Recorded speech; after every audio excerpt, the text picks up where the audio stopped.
Bismillahirrahmanirrahim. Assalamualaikum warahmatullahi wabarakatuh.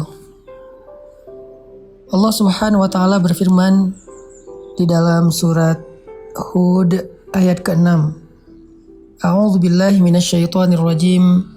Bismillahirrahmanirrahim. Wa ma min dabbatin fil ardi illa 'ala Allahi rizquha wa ma min dabbatin fil ardi illa 'ala Allahi rizquha wa ya'lamu mustaqarraha wa mustawda'aha kullun fi kitabim mubin.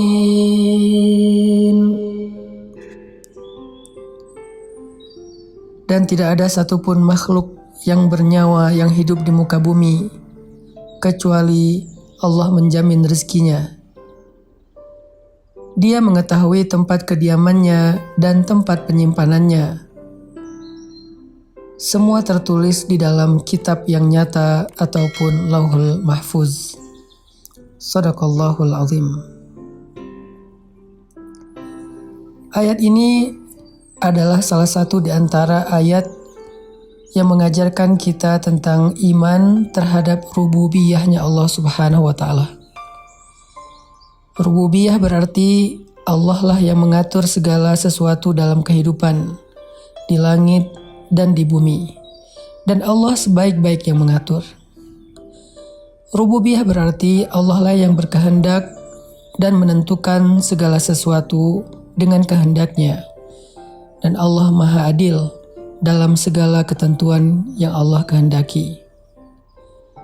Rububiyah juga berarti Allah lah yang menentukan rezeki untuk setiap hambanya. Allah tidak pernah zalim untuk mengurangi satu butir beras pun dari rezeki bagi hambanya.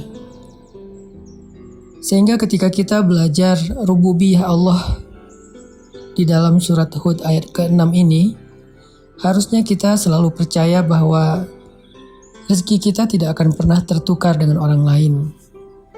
Bahwa setiap manusia, bahkan hamba-hamba Allah, hewan, tumbuhan, apa yang ada di langit dan di bumi, semuanya telah Allah berikan takdir rezekinya.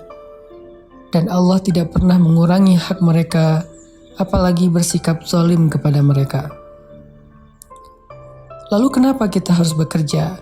Sesungguhnya bekerja itu bukanlah karena kita meragukan rezeki dari Allah, tetapi bekerja itu adalah ibadah, menjalankan perintah Allah. Karena Allah Subhanahu wa taala menitipkan kita rezeki di satu tempat dan Allah menyuruh kita untuk mengambilnya dengan sedikit ikhtiar, dengan sedikit usaha, agar kita belajar menghargai pemberian Allah, agar kita tahu betapa berharganya rezeki yang Allah berikan untuk kita. Sehingga dengan demikian kita jadi pandai bersyukur kepada Allah Subhanahu wa taala. Tidak ada satupun di antara makhluk-makhluk Allah yang tertukar rezekinya. Sehingga kita tidak perlu merasa iri, dengki kepada orang lain, atau juga merasa sombong ketika Allah memberikan kelebihan rezeki kepada kita di antara orang lain. Janganlah kalian merasa iri terhadap apa yang Allah berikan kepada sebagian kalian atas sebagian yang lain, kata Allah. Tidaklah seseorang iri kepada rezeki orang lain, karir orang lain, kehidupan orang lain, kecuali dia ragu terhadap keadilan Allah Subhanahu wa taala. Dia ragu terhadap pengaturan Allah Subhanahu wa taala, atau dia ragu terhadap rububiyah Allah Subhanahu wa taala. Ketika kita yakin terhadap jatah rezeki kita dari Allah, maka buah dari keyakinan itu adalah tuma'ninatul qalb, ketenangan jiwa, rahatun nafs, rehat jiwa. Kita tidak akan merasa khawatir yang berlebihan terhadap rezeki yang sudah Allah tetapkan untuk kita. Orang yang yakin kepada rezeki yang sudah Allah takdirkan, yang sudah Allah tetapkan untuk dirinya, maka dia tidak akan melanggar Dia tidak akan mencari-cari jalan yang Allah tidak ridho untuk mendapatkan harta yang dia inginkan. Kenapa seseorang mencari harta yang haram? Kenapa seseorang curang dalam timbangan? Kenapa seseorang bersikap zalim? Kenapa seseorang berbohong dan menipu? Kenapa seseorang curang dalam jual beli dan transaksi? Kenapa seseorang korupsi? Itu semua karena mereka ragu dengan jatah rezeki yang sudah Allah tetapkan untuk diri mereka. Seandainya kita yakin bahwa Allah adalah sebaik-baik pemberi rezeki, bahwa Allah gak pernah mencurangi hak kita, bahwa Allah sebaik-baik yang mengatur, bahwa Allah sudah menyediakan bagi setiap hambanya rezeki yang halal sesuai dengan kebutuhan dia, sesuai dengan keadaan hidupnya, maka kita tidak akan mencari-cari jalan yang tidak Allah ridhoi untuk mendapatkan harta-harta yang kita inginkan. Kita akan komitmen, kita akan istiqomah mendapatkan harta yang halal, karena kita percaya yang halal itu pasti ada. Ada orang yang berkata, mencari harta yang haram saja susah, apalagi yang halal. Ini pasti wasawisus syaitan, ini pasti bisikan-bisikan syaitan. Kenapa? Agar kita berputus asa dalam mencari rezeki yang halal, agar kita berputus asa dalam berharap kepada Allah Subhanahu wa Ta'ala. Sungguh kalimat ini adalah kalimat orang yang tidak beriman. Kalau kita yakin kepada Allah sebaik-baik pengatur dan pemberi rezeki, kita akan berkata justru sebaliknya, rezeki yang halal itu mudah, justru harta yang haram itu yang susah. Sesungguhnya rezeki yang halal itu pasti, yang haram itu yang tidak pasti. Kenapa pasti? Karena Allah yang menyediakannya untuk kita.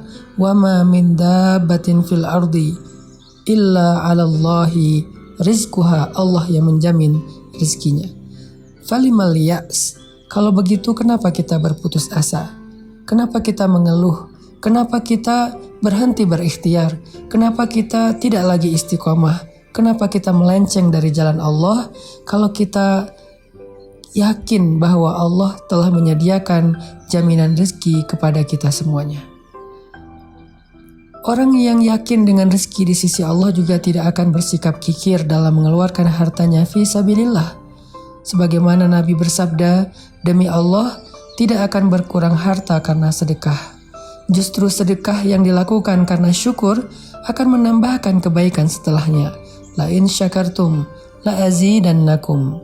Kalau kalian bersyukur, pasti aku tambahkan untuk kalian.